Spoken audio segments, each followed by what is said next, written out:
Good afternoon, everybody, and welcome to today's Professional Advisor Working Lunch, brought to you courtesy of Baillie Gifford. I'm Jen Frost, editor of Professional Advisor, and I'll be your host for the next hour. Now, before we do get going with today's session, let me quickly run you through the usual housekeeping. I should inform you that this session is being recorded, and we will send you a link of the recording by tomorrow. Do feel free to share this with your colleagues. As usual, today's working lunch will qualify for 1 hour of CPD. We'll be sending your proof of attendance along with the link to the recording of the session, and this should, as I've mentioned, arrive in your inboxes tomorrow. So let's get moving with the session. Retirement today can feel like opening a brand new chapter. We are living longer, and technology is making life in later years richer than ever. Yet, that excitement sits alongside a very real challenge. A pension pot now has to shoulder the job that a final salary scheme once did. I'll be joined today by John Stewart, who's an investment manager in the income research team at Baillie Gifford. Now, John will outline Baillie Gifford's view on how to construct an investment approach that balances immediate income needs with resilient income growth over the longer term, helping clients spend confidently today while at the same time keeping pace with tomorrow's costs. Now, as we're going along, please do feel free to put any and all of your questions to John. You can do this using the chat function, which you'll find at the bottom of your screen. If you do wish to remain anonymous, you can select my name. That's Jen Frost. You can select my name from the drop-down list in the chat box before you type your message. That will mean that only I can see it. Now, just before I do hand over to John, let me very quickly run through our learning objectives for today. By the end of this presentation, delegates will understand the three key risks in drawdown: longevity, sequencing, and inflation, and why they demand a different investment mindset in retirement. They will understand why it is better to focus on long term income growth as opposed to short term yield, and they will be able to identify the role of various asset classes in delivering preservation of capital alongside monthly distributions that keep pace with inflation. So that's the CII and CPD covered. Let's hear from Baillie Gifford's John Stewart. Good afternoon, John. Thank you, Jen, and thank you to everyone for joining the call and taking the time to listen to us today. So, as mentioned, I'm John Stewart, and I'm an investment manager at Baillie Gifford. Now, I guess for most of us working in the finance industry, Baillie Gifford is probably best known to us for their high growth investment strategies. So, vehicles like the Scottish Mortgage Investment Trust or the American Fund, or potentially the early stage growth investments in businesses like Tesla, SpaceX, or Amazon. Now, seen from the perspective of the accumulation phase, there's obvious utility to the investor of being invested in those kind of businesses, in those kind of vehicles, because the outsized capital gains that they can generate over the long term clearly put you in the best possible position moving into retirement. But what's maybe a little bit less well known is that Baillie Giffords do also offer products for the post-retirement market. Now, I am a co-manager of the Monthly Income Fund, and that fund was created really as a one-stop shop for investors who are staying invested post the point of retirement. Now, because of that intention, the fund was set up with a particular dual objective. So the first objective is to generate an attractive level of income that to cover the majority of the client's spending needs during retirement.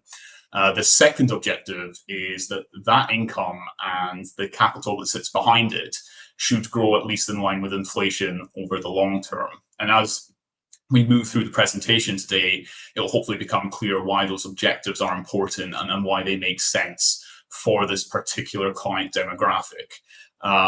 But what I want to do is really talk about three things. So I'll talk for about half an hour here. What I want to start is just with our beliefs on investing in retirement. And at Baillie Gifford, we do recognize that this is a critical phase in any individual's life. And the financial consequences of the decisions that they make at this time can be substantial and long lasting. Now, because of that, we do think that the challenge of investing in retirement should be approached differently to the accumulation phase. And so I'll talk you through our three key beliefs around how capital should be invested in retirement. From there, we'll move on and talk a little bit more about the practicality. So how do we actually go about building a portfolio that is suited to the requirements of an individual at this stage in life? And then finally, what I'd like to do is just maybe bring it a little bit more up to date. We all know that markets out there are pretty turbulent, and just give you some insight into where we're finding interesting opportunities that are suitable for investors at this stage of life. So let's get going. Now, the reason that we called this presentation Decumulation Decisions is just to recognize the scale of the challenges that face individuals at this stage in life. There are three big risks we want to talk about today, and we recognize that there's probably no real perfect solution that solves for all three. Now, the first of those risks is longevity risk, which pretty simply is the risk that your pension pot will run out during your retirement. The second is sequencing risk, which this is a more nuanced one, and we will come back to this in more detail at a later point in the presentation. But at its simplest, this is the risk that the markets fall at an early stage in your retirement and your pension fails to recover from that. The final risk I want to talk about is inflation risk, which I think all of us feel quite acutely every time we go to the supermarket today. And that's simply that if the income and capital in your pension pot do not manage to keep pace against inflation, then you may see your purchasing power eroded over the course of your retirement. Now, as I said, it's not really obvious to us, at least, that there's any perfect solution that solves for all three of these things. But like most risks in life, if we can't solve them, we can at least manage them. Now, for us as fiduciaries taking on that challenge on behalf of individuals, we think it is important for us to be clear and transparent, therefore, about our view and beliefs around what investing in retirement should look like and how we actually go about it in practice. So, with that said, I would like to move on and start talking about our three key beliefs. Now, the first one of those is that for many individuals, not all by any means, but for many individuals, staying invested in at least the early stages of retirement can make sense. Now, we start from the point of view of recognizing that for anyone coming up to retirement today, it's easily the case that they might need to spend 2 to 3 decades being supported by their pension savings. Now, they really have three choices about what to do with that capital, and the chart here tries to show what the economics of that decision-making process looks like in the current environment. Now, the first option A on that chart, is the classical fixed annuity, so a fixed payment, obviously throughout retirement. The second one, an index-linked annuity, and the third one is the income drawdown solution, so remaining invested for income. Now, for illustrative purposes, we've used the economics of Baillie Gifford's monthly income fund here to give a sense of what that looks like. And for the forward-looking projections, what we've done is simply assume that for option C, the capital and the income grow in line with inflation, which we've put in our projections at 2.9% here, so consistent with the current environment of sustained above target inflation. Now, what that decision looks like today is pretty clear. It's obvious to everyone that the fixed annuity offers the highest payment, but clearly it offers the least degree of inflation protection there. Now, fast forward 15 years, and just bear in mind that at this point, the hypothetical individual we're talking about may be only halfway through their retirement journey. So the gray bars here show what those decision outcomes would look like at this point in time. As we can see, the index-linked annuity has closed the gap on the fixed equivalent. So that payment has gone up in line with inflation. The drawdown solution has also gone up, so that gap has narrowed, but hasn't completely closed. But the point I draw you to, and the elephant in the room here, is on the capital side. So that investor in the drawdown solution still has access to their capital, and in fact, it has grown in value from that original £100,000 we assumed to £150,000 odd at this point in time. And they retain the full flexibility and optionality around what they do with that capital at any stage in their retirement journey. Now, had they gone down the annuity route, clearly they would have foregone that flexibility. Now, absolutely do not want it to look like we are anti-annuity. That's clearly not what we believe. There's going to be clients for whom that is absolutely the right and most appropriate solution for their retirement needs. But we do think that there's a large chunk of the market for whom a combination potentially of options A, B, and or C might make sense for all or for part of their retirement. And what we would observe is that if you're going to keep your capital invested in retirement, so choosing the option C on that chart, then it's probably important that that capital is managed in a manner that is consistent with the risks and needs of that particular investor. And that brings me on to our next slide and our second belief. And this is that income volatility can be more important than capital volatility for investors at this stage in life. And this is where we revisit the point I referenced earlier on sequencing risk. Now, what we've tried to do on this chart is show, admittedly, a fairly extreme example of what sequencing risk means and what it can look like. So we've taken two hypothetical individuals at the point of retirement. They have exactly the same amount of capital in their pension pot available to invest. They invest in the same asset allocation. So, a classical 60-40, 60% equity, 40% bond portfolio. And they withdraw the same amount, 5% per annum over the course of their retirement. The only difference here is that they retire in different years. So our first individual retires in 1974. Now, I wasn't around to remember this, but I'm told that 1974 was a really challenging market, both in equities and bond markets, kind of like 2022 that I guess most of us have been through recently in our careers. And so this individual retiring at this point saw some early losses suffered in their pension pot, from which, as you can see on the chart, it just never really recovered.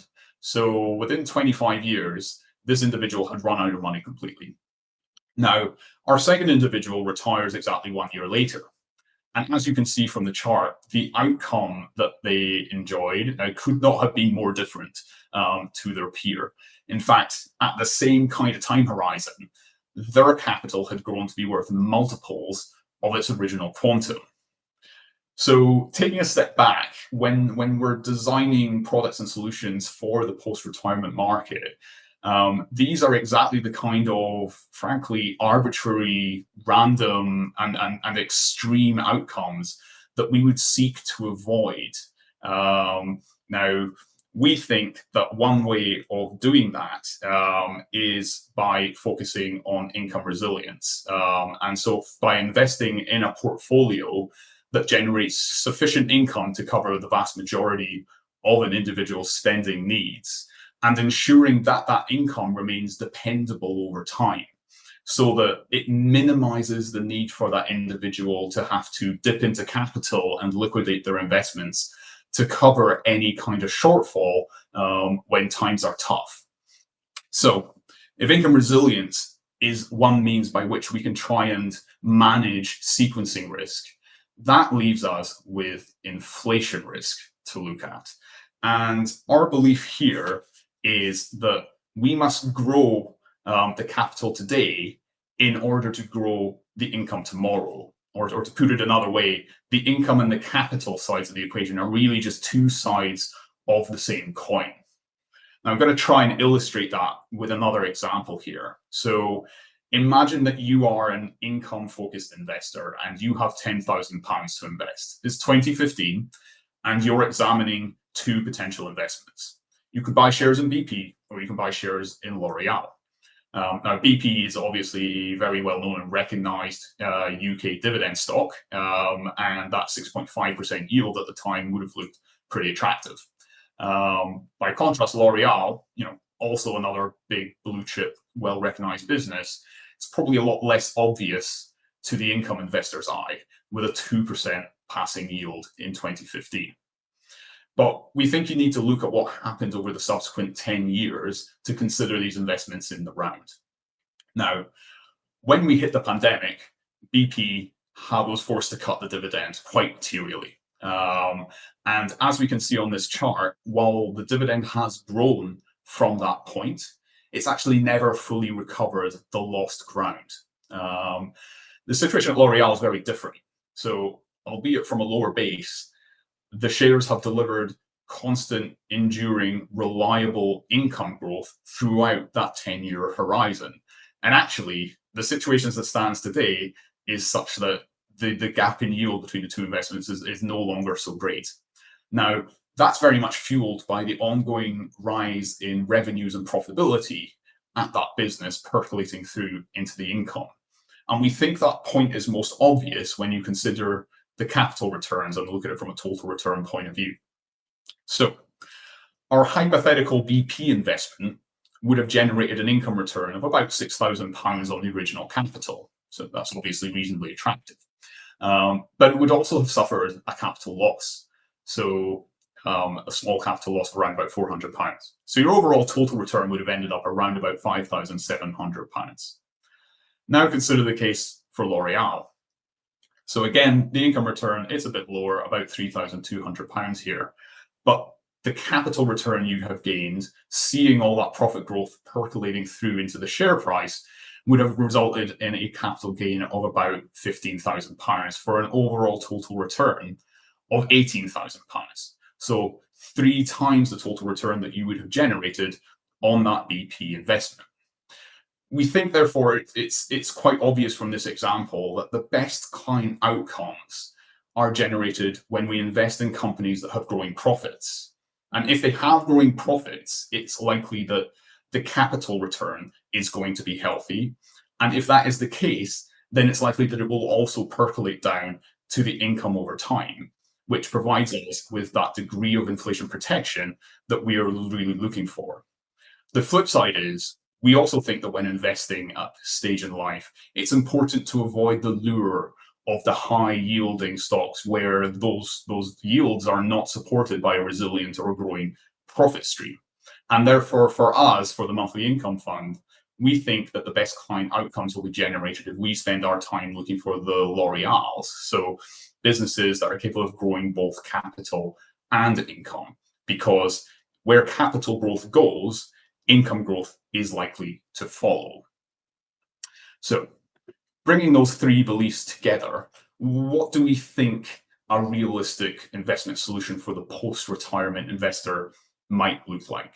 And we think there's a lot of sense and a good degree of alignment between a solution focused on natural income rather than ongoing capital harvesting to meet that client's recurring spending needs. But there's some important caveats here. So it is contingent on a few conditions. The first would be that the level of income, natural income being produced by dividends from shares or coupons from bonds, is sufficient in magnitude to satisfy the majority of that client's spending needs. The second would be coming back to that dependability point. So ensuring that that income is resilient. So when times are tough, the client isn't forced to dip into capital and crystallize capital losses at the worst possible time. And the third point would be growth. So just ensuring that that income stream is growing and therefore able to help protect the client against inflation. So is that achievable? We would argue that it is, provided that the portfolio is built from the bottom up with those objectives in mind. Now, for that reason, our monthly income fund is assembled from a collection of bespoke portfolios. So each of them are managed by an expert in the respective asset class. But those top-down objectives around income resilience and growth are fully embedded from the bottom up when those portfolios are being put together. Now, what you see on this chart hopefully illustrates the point. This is the returns of the fund over the last 5 or so years. And the bars on the chart show the monthly distributions coming through reliably month after month, supporting the ongoing spending needs of the client. As you can see, it's been pretty steady, but we've deliberately engineered the timeline here to include 2020, because that was actually a really tough year for the income investor. Now, the monthly income fund wasn't unscathed. We did see the distribution fall by around about 9%. But keeping that in the broader context, it's a year in which dividend income for the FTSE here in the UK fell by almost 50%. So we feel like that's a reasonable outcome. And it's also within the guidelines that we set for the fund. So we aim to build the portfolio such that the maximum decline in income in any 12-month period should be around about 10%. Now, moving on from income, on the capital side, the line on that chart shows the total return of the fund. So you can infer from that that the capital side of things has been significantly more volatile. Now, at this point, I'd like to zoom in on 2022, which, as I mentioned earlier, was a really challenging year in the markets. So both equity markets and fixed income markets fell, and you can see that the monthly income fund reflected that. But what I'd encourage you to look at and focus on is the income. So despite the pressures of higher interest rates and spiking inflation and all the rest, which has a real and fundamental impact on the businesses in which we're invested, the income continued to be paid and actually grew by 5% over that period. And it's continued to grow at a healthy pace thereafter. We have quite a detailed bottom-up inflation forecasting model, and that's indicating that we should expect around another 5% growth in the current year. So we can see that the fund continues to be on track against its ambitions to protect against inflation. So that really sums up the 3 beliefs that we have when we approach the challenge of investing for clients in retirement. What I'd like to do now is move on and talk a little bit about how we actually achieve that in practice, and maybe just starting top down from the asset allocation point of view. And I think the main takeaway here to offer would be that we want to keep the asset allocation as flexible as possible. So trying to get the widest possible selection of asset classes and sectors and regions. Now, why that is important is because it means that we can try and achieve the best possible balance of risk and opportunity in the fund at any point in time and in any set of economic conditions. Now, the slide here breaks down the portfolio and shows you the different buckets to which we currently allocate capital in the fund. And just running through those, on the left, the equity portfolio is around a third of the fund, and we really manage that to deliver on the income growth we want to deliver. In the middle are real asset portfolios. This is property and infrastructure. We really manage to deliver inflation protection. Now, those portfolios are invested through the listed market. So it's shares in property companies, real estate investment trusts, utilities, and the infrastructure equivalents. And then on the right-hand side, our fixed income portfolio. Now, the fixed income portfolio does deliver the lion's share of the income for the fund. The point I'd like to make here is just the great degree of diversification that it enjoys. So we are invested across a range of sovereign and corporate issuers, and in both the developed and the emerging markets. Now, diversification is a concept that feels like it's gone out of fashion in recent years, and I think we all know intuitively that looking across these asset classes, equities have delivered the highest level of return, and actually with a commendably low level of volatility. But on a forward-looking basis, we think that things might be different, partly just because of the challenges that lie out there in the environment that we all live in. But secondly, just because of the higher interest rate environment that now prevails. That's actually fundamentally transformed the investment proposition as you move towards the right-hand side of this table, and we think means that some of these asset classes will behave very differently in the future than they might have done in the recent past. So that's the top-down point of view. Where I'd like to go next is to address the bottom-up.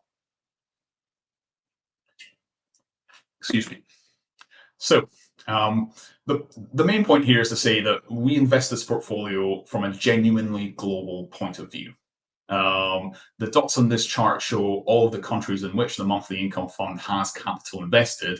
I mean, we've drawn out a few examples of some of those investments, a couple from the equity portfolio, a couple from the real asset portfolio, and a couple from the fixed income side of things. But taking it all together, only about 20% of the capital in the fund, so about 20p in the pound, is invested in the UK. Now, that might look anomalous for a product that is a UK distributed product from a UK investment manager aimed at UK clients with predominantly, we would assume, sterling liabilities. But we think it's important that given the specific requirements of those clients, that they have access to the widest possible opportunity set to identify investments with the characteristics that they need. Now, obviously, to the extent that that capital is invested overseas, it does incur a foreign exchange risk, and we seek to manage that risk by hedging all of those returns back into sterling to the extent that we can. So really trying to ensure that clients have access to the widest possible pool of opportunities, but without having to suffer undue amounts of FX risk. Now, ingredient number 3 in terms of how that portfolio is put together is really growth. And we obviously referred to this a little bit earlier when we talked through the example of BP and L'Oreal. But these numbers hopefully put a little bit of perspective on it at the level of the equity portfolio as a whole. Now, equities are actually the lowest yielding asset class in the portfolio as it stands today. But saying that, you can see from this chart on the left that our equity portfolio does yield a decent amount more than the benchmark. The more important point, though, is the chart on the right, which shows that the equity portfolio in the monthly income fund, we would expect to deliver significantly more growth than its benchmark. So it's a higher starting yield, but it's lower growth over the long term. It's higher growth over the long term. Now, how does it achieve that? It's very much a function of bottom-up stock selection. So that portfolio really focuses on trying to identify investments like that hypothetical L'Oreal position. So businesses with strong growth opportunities in front of them, with high levels of return on equity, and with low leverage. So we think that in order to deliver what the post-retirement investor needs in terms of income that is attractive, that is resilient, and that can grow to help offset the risk of inflation, it really needs to be done from the bottom up. Okay, that sums up the composition of the fund. The next place we wanted to go was really just to talk about the opportunities that we're identifying for these investors. Now, I think we all know that it's pretty challenging out there. Markets have been incredibly turbulent, but we think it is throwing out some quite interesting opportunities. Now, I can't pretend that I know exactly how the trade war in the US is going to end. That unfortunately is not insight that I can offer today. And to be frank, I don't think there's many people in the White House who really could. I also don't know what's going to be in Rachel Reeves's budget in the next couple of months, but I think all of us are waiting on the edge of our seats to find out. But what I can say is that where we're seeing investment opportunities come out, they're actually quite compelling. So I'm going to run through 3 today, and the first one I'm going to talk about is a business called Lineage, and this actually comes on my turf, which I run the property portfolio for the monthly income fund. Now, Lineage is an interesting business. It is the world's largest specialist cold storage landlord. I realize that there is a lot to chew on in that sentence, but by cold storage, what I'm talking about are the large refrigerated warehouses where food and other perishable items get stored while they're in the supply chain. So as they move from farm to fork. Why we're attracted to Lineage? Well, first of all, was the valuation. The business floated on the stock market in the US last year and has actually performed pretty poorly since. The shares have broadly halved. But it has meant that the valuation has rebased to a level where we think, from an income point of view, we look quite attractive. But that, as we've talked about earlier, is not sufficient for us to want to put this in the fund. The attraction is beyond that, and it's the income growth potential embedded into this business. Now, the cold storage industry is actually incredibly fragmented. There's only a couple of large-scale businesses, of which Lineage is by far the largest. So the majority of the market is still made up of effectively mom-and-pop style businesses or small regional operators with a handful of assets. And what that means is that there's just never really been an entity in this market that's had the scale and the capacity and the capability to really invest in driving efficiency and productivity. Lineage is stepping into the gap to try and be that business. They've invested something like $750 million building out a new warehouse management platform and technology stack that they can roll out around their business to drive incremental efficiencies and productivity gains. Now, as they do so, we'd expect a decent amount of those gains to percolate down to income, and therefore to result in strong growth in profits, which should follow into strong growth in capital and strong growth in income, which we think makes this attractive as an investment for the fund. Now, this is a good illustration of the type of real estate investment that we do look for the monthly income fund. I would often talk about what I refer to as mission critical buildings. So really trying to identify the type of real estate that either we as individuals or companies in the economy today really cannot conduct their day-to-day life or operations without. So other examples might be in the medical side of things, where we own shares in what was Assura and now Primary Health Properties, and that's focused on GP surgeries around the UK. Very hard to conduct your clinical procedures without having access to those. We also have investments in the data center industry, so businesses like Equinix or Digital Realty. On the telecommunications side, we invest in the cell tower companies, so we have holdings in the likes of American Tower. Again, mobile networks are fairly essential to modern life, and they will not work or function without the transmission and distribution infrastructure that sits below that. So, that hopefully gives some insight into how we embed that kind of reliability and growth into the property side of the portfolio. The next example is a business called GetLink. Most of us will be familiar with their major asset, which is they are the operator of the Channel Tunnel between the UK and France. Now, GetLink, as you would imagine, being a transport infrastructure specialist, had a pretty tough time during the pandemic, but it's recovered very well from that. The attraction from a longer term point of view is the growth side, where we think there's actually a good case to be made for further modal shift between legacy, more polluting forms of transport between the UK and the continent into something cleaner and more efficient. So GetLink is very well positioned to benefit from that. Now, this is actually one of the racier investments within our infrastructure portfolio. It's generally focused on what we would term to be core infrastructure. So these would be investments that enjoy strong regulated markets with good inflation linkage, strong balance sheets, and all the rest. So hopefully that gives a bit of flavor for what we invest in there. The final opportunity I want to talk about today is on the fixed income side of the portfolio, and that is Wagamama. I'm sure it's a brand that is known to pretty much all of us today. And what was the attraction here? So the bonds here are B rated, so this is within the high yield credit sleeve of the portfolio, and they yielded 8.7%. So optically an attractive level of income. Now, why do we think it's attractive? Well, first of all, is growth. We think that this is a concept that resonates well and has broad market appeal, and therefore, can continue to grow and take market share. The second thing is pricing power. So this business has demonstrably shown that it can pass on inflationary pressures, and therefore, maintain its profitability. And the final one is actually, we think that this has been a reasonably well managed business under its current private equity owner. So they've really actively managed the store portfolio.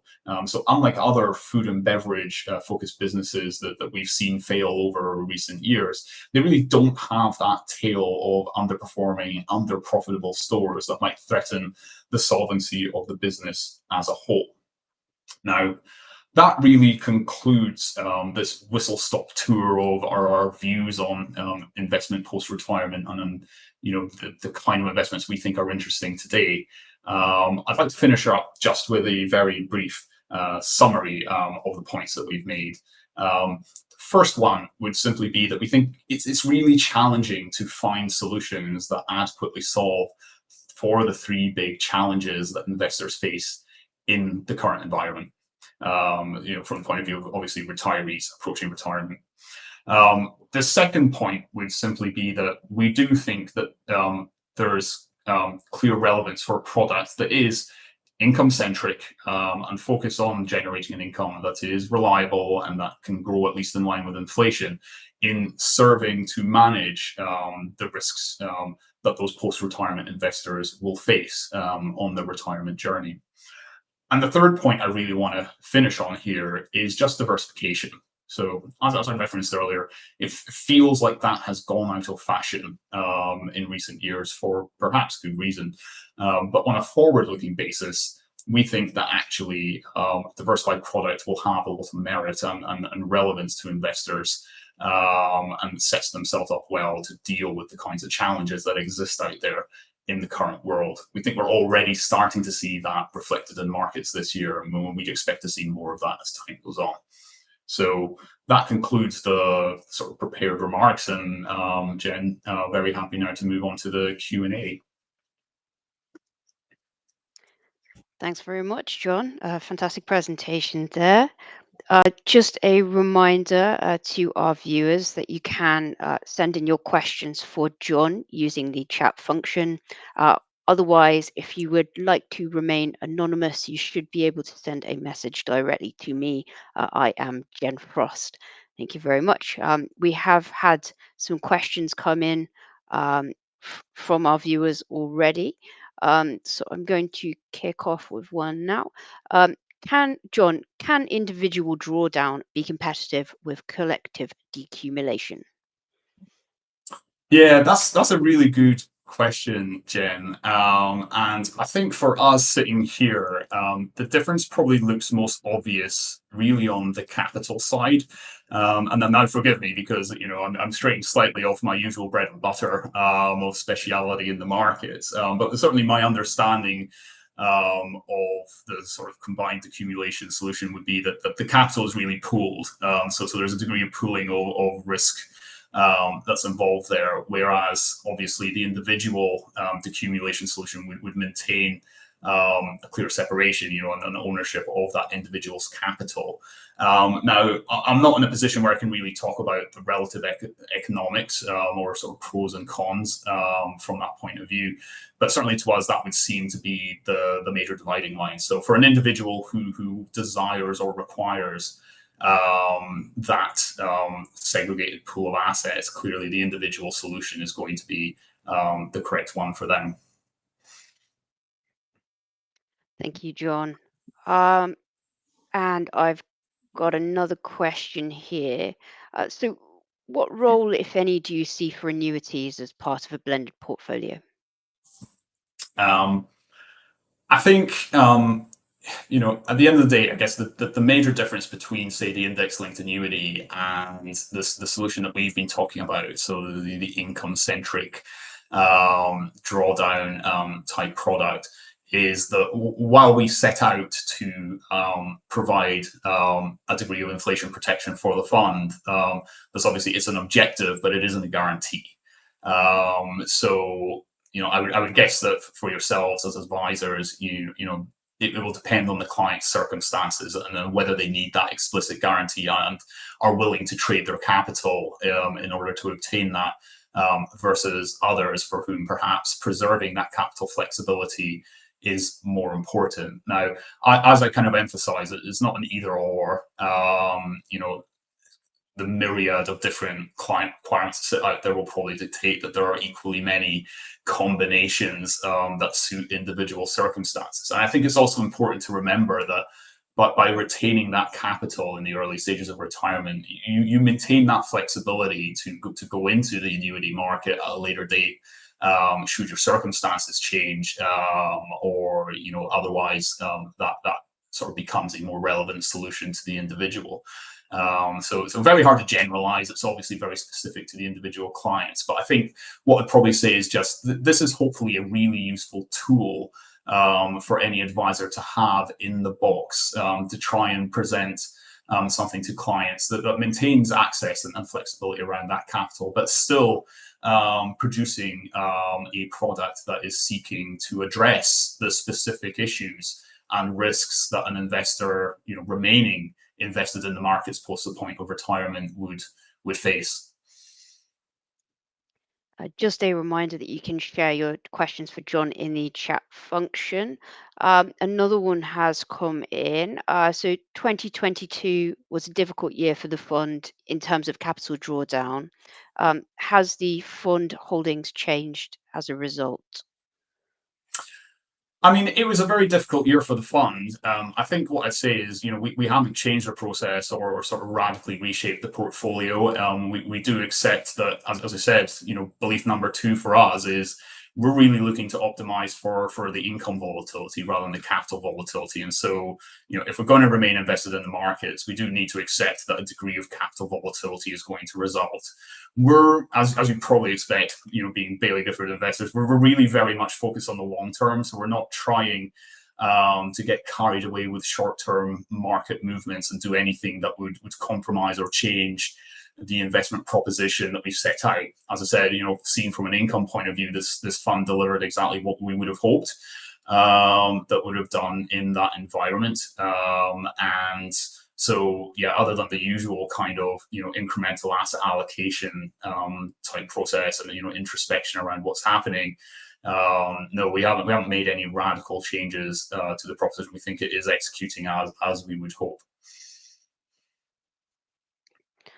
Thank you, John. Just a reminder, you can share your questions for John in the chat. John, what is the fee on the fund?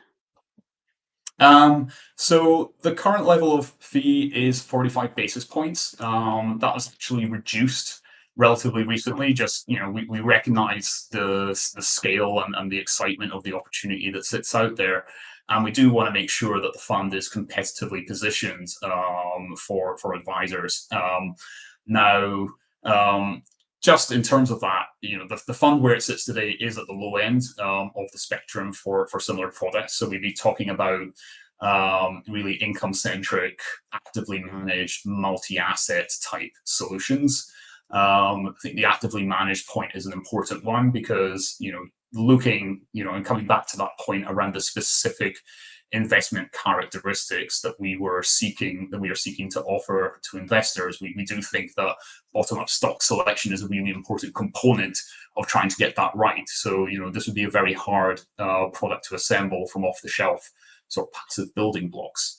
The final point I would probably just want to emphasize on the fee front would just be that for this fund, the fees are actually paid from capital rather than income. And so they really don't impinge on that pass-through of income from the underlying investments to the client. I think that's quite an important point. Absolutely, John. And we've had a question come in from Philip, and Philip wants to play devil's advocate, John. So, had you selected Shell rather than BP, sometimes you can have your income yield cake and eat it too. It all depends on the value you pay at outset, really. And often the market goes wrong on stocks and sectors because of unchanging received wisdom. Um, would you like to bat anything back at Philip there, John? Yeah, no, it's absolutely a fair point, right? And I guess we're all into cakeism here in the UK. We do want to have our cake and eat it. And there will be moments where there will be things, where the baby's been thrown out with the bathwater, and something will trade on a high income, but actually, the fundamentals of that business, do sustain that income. We do look for those kind of opportunities when and where we find them, but what I would say to generalize, obviously you're not talking about specifics, but generalizing is just certainly my experience working in capital markets and looking at investments has been that when things are trading on a high yield, they're generally on a high yield for a reason. And that would be, a lack of growth or reinvestment opportunities in the underlying business or inherent risks. So, in terms of sort of where you're best spent, where you're best advised to spend your time hunting, it may actually not be at the high yielding end of your investment universe if you're trying to solve, as I say, for those other characteristics we're looking for, like resilience and for the ability to grow that income and maintain a degree of inflation protection. But look, I see it in the property portfolio that I manage for the fund as well, where, from time to time, something gets thrown out of favor and ends up trading on a high yield, and actually the fundamentals do merit its inclusion in the portfolio. So we're alive to those kind of opportunities. We do look for them. But as I say, as a generalization, and certainly when you look at it at a portfolio level, we think it's really hard to construct a portfolio purely from that end of the market that would satisfy the full three criteria that we think are important for this particular investor group. Thank you, John. We do still have some time left for questions, so you can continue to send those in. Thank you, everyone. So, John, what safeguards do you put in place for UK retirees who might be concerned about currency volatility?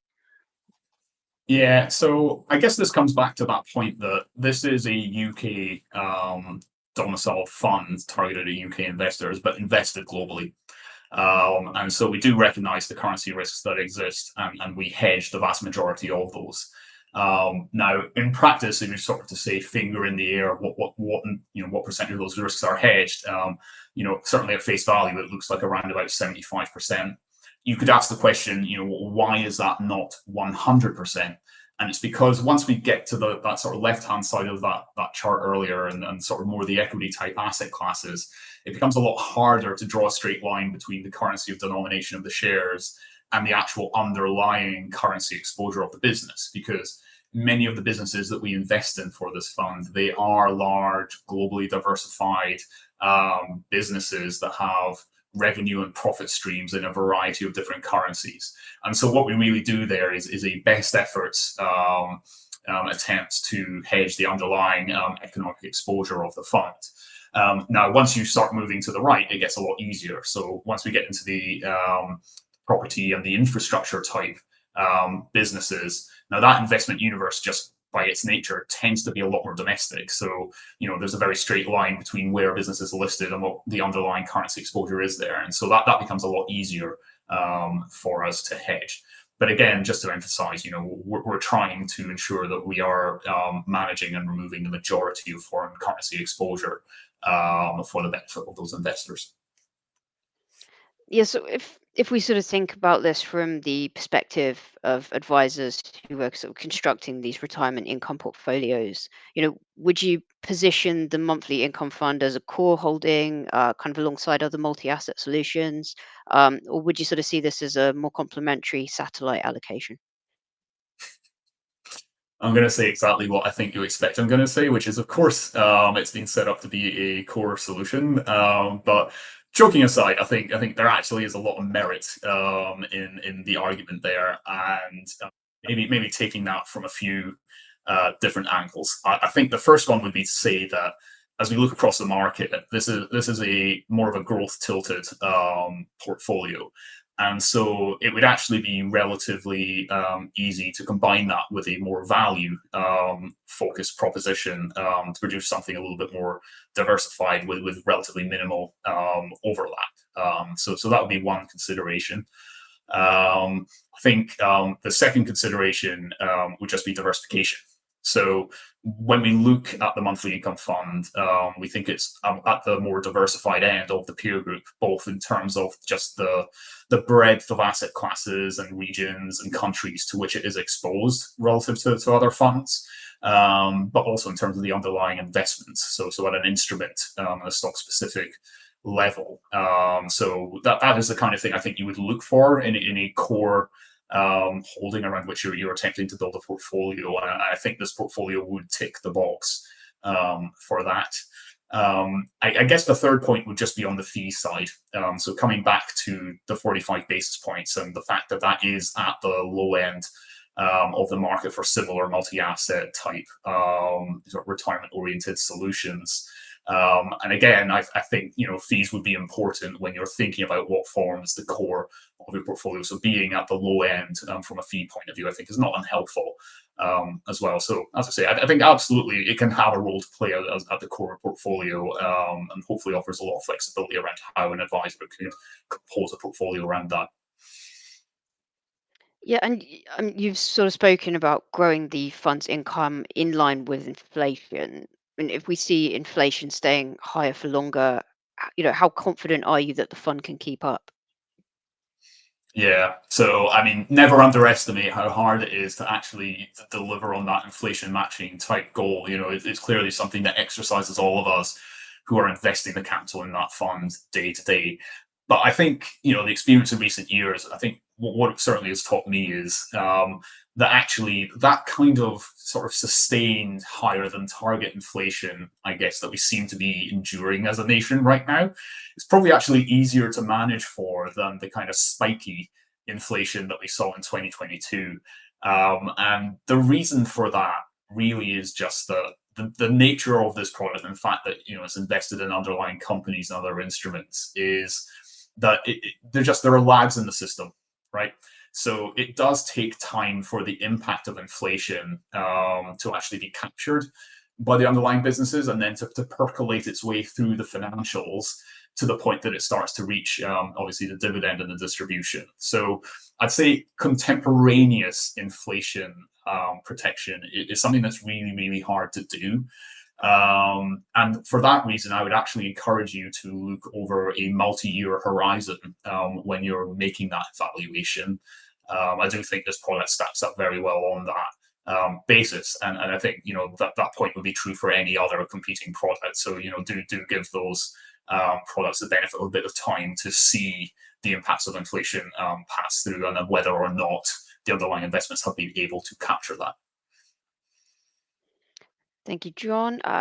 Again, just a reminder that you can share your questions for John in the chat function. I do have one here around the property portfolio. So you've managed the property portfolio for the fund, and you did give some global examples. Many UK REITs are trading at the moment at significant discounts. It's not necessarily been a great place to be over the last few years. Are you bullish here? I have the scars, Jen. It has been a really tough market to be in for the last 3 years. It just kind of feels like it's bumping along the bottom, and every time things turn a corner, there's another setback, even in the last few days. But what I'd say is, we actually are quite bullish on the UK REIT market and the UK property stocks. If we look at it from a valuation point of view, these instruments really are valued at levels that we would ordinarily only really expect to see in a recession. And as much as I'm sure all of us are a little bit disappointed with the veracity of economic growth in the UK today, it's also actually not that bad. So the economy is still growing. We haven't seen unemployment spiking or any such thing. So those valuations to us look a little bit anomalous. I think the other consideration would just be that you can look at discounts to NAV. That's obviously one indicator, but it's always worth bearing in mind what's in that NAV and the underlying property values that valuers are factoring into the balance sheet have actually rebased materially from where they were in 2022. So that kind of free money, low rate, zero interest rate type excess feels like it has been washed out. And these are genuine NAVs that you're being able to buy in at a discount to. More broadly, we also think about just the quality of the assets, the quality of the management, the growth potential of the businesses, the strength of the balance sheet, and all of those factors actually look pretty good for the UK. So at the moment, the UK is actually the largest country allocation in the property portfolio for this fund. It's around about half of the exposure. We're pretty comfortable with that. We feel like the risk reward is tilted to the upside. And even as the share prices have been bumping along the bottom, the income growth has really been coming through in quite healthy terms. Probably the final point just to note there is that if the public markets don't value these businesses correctly, ultimately the private markets will. So we've seen a lot of M&A activity over the course of this year in the UK REIT space. We benefited from some of that in this fund. Now, we do think there is a risk associated with that. We don't want to see high quality investments that offer the kind of characteristics our investors want taken away from us at bargain basement valuations. So we're vigilant to that, but it does give encouragement to us that these valuations do present good value and a good entry point, and we'd be hopeful that over the long term, as things sort themselves out, some of that value will be realised. But yeah, so we're positive on the UK. Don't want to sort of over egg it. Clearly, you don't want to have all your eggs in one basket, and there is risk associated with that. We've talked about the budget, and we'll see what comes out in the next month or two. But yeah, we're positive on the UK, at least in the REIT market. It was nice to get a bit of positivity on the UK, John. Um, just one final question for you in that case, and that's really whether you have sort of a key message or takeaway for our viewers before we do wrap things up today. Yeah, I mean, I think if I walked away from this presentation with any one message, it would just be that I do think there's a real place in the toolkit for post retirement for this kind of solution. So something that is income centric, which helps to manage those kind of sequencing risk sort of issues, as well as obviously providing the element of inflation protection over the long run. So clearly, every client's going to be different. Everyone's on their own journey through retirement, but we do think this offers something that is differentiated and potentially a really useful tool in the box for advisors out there. So as always, if people have more questions or want to know more, door is always open. We're perfectly happy to have a discussion, but that would probably be the headline takeaway. Well, John, thank you very much for a fascinating presentation today, and also for sharing your insights in a pretty lively Q&A session as well. Thank you, John. Thank you, Jen. Now, before we do wrap up, let's just take a quick look at those learning objectives again. By the end of this presentation, delegates will understand the three key risks in drawdown: longevity, sequencing, and inflation, and why they demand a different investment mindset in retirement. Understand why it is better to focus on long-term income growth as opposed to short-term yield. They will be able to identify the role of various asset classes in delivering preservation of capital alongside monthly distributions that keep pace with inflation. Now, that's all that we have time for today. So, thank you very much for your questions. Thank you again to John for joining me, and also for letting you folks at home grill him with your questions. On that note, if your question didn't get answered, John and Baillie Gifford will do their best to do so after the event. Uh, Before we do close up, let me just assure you that your CPD will be delivered tomorrow. Now, let me just leave you with a quick teaser of what's to come from PA events over the coming months before you do all head off. Next week, we'll be back on the road again with our autumn multi asset and MPS roadshow. We start that on Wednesday, the 10th of September, at a brand new venue for us. That's Wetherby Racecourse. And then you'll find us at our usual Cheshire venue in Warrington. The following week, we'll be at the Vale in Cardiff, and then Bristol's Magnificently Court, and we'll be wrapping up in London on the 18th. During the roadshow, delegates will hear presentations from Aberdeen, Aviva Investors, Downing, Quilter, Rathbones, and Standard Life. The following week, we'll be crossing the border for our annual Scotland Investment Roadshow. You'll find us in Edinburgh on the 24th and Glasgow on the 25th. We have a great mix of presentations for you in Scotland. You'll hear from Copia Capital, Downing, L&G, Orbis, Schroders, and Tatton. Our ever popular PA 360 North Conference returns to the Park Royal on the 2nd of October. And our next working lunch will be on the 22nd of October, again in association with Baillie Gifford. Seb Pettit, investment specialist, discusses how to manage durable growth in a volatile world.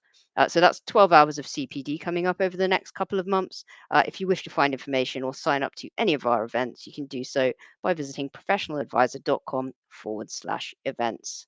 That's it for today's session. All that remains is for me to thank John once again for his presentations and you, our viewers and readers, for your company this lunchtime. I trust you found this helpful and worthwhile, and hopefully we'll see you again soon. Thank you very much, everybody.